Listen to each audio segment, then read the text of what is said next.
I started following my friend's advice. Great men are found in church, at business conferences, online, at high-end hotels. I even toned down my Miss Independent attitude. I swapped my luxury car for a compact one because apparently men like to feel in control. The things we women put ourselves through, right? Eventually, I turned to prayer. When suitable suitors weren't coming fast enough, I grew more desperate. Back to church. After the sermon, I was walking out, feeling blessed like my miracle was just around the corner. I even went up to the pastor, thanked him for his preaching, and wrote a generous donation check. That's when I heard a car horn. I turned and there he was, a fine gentleman. I knew him from around Mark, who worked at a neighboring company. Married, 2 kids, and a beautiful wife.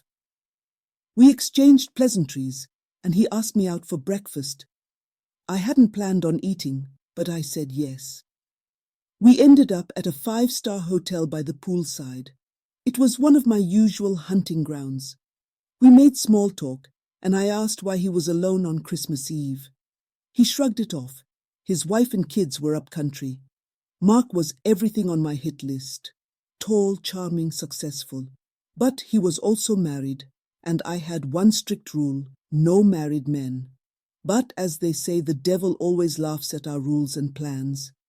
We discussed the sermon, shared our thoughts, laughed, and soon enough we were flirting. My no married men rule dissolved into thin air. Months went by. All we did was talk, but over time I began wanting what his wife had: his attention, his home, his life. I knew his wife would be out of town with the kids soon, so I planned. 2 days after she left, I called Mark over to watch a big game, Manchester United versus Arsenal. I even brushed up on the game details to impress him.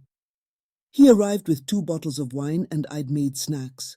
But honestly, I can't tell you what happened during the game because, well, we had our own game, and let's just say we scored several times.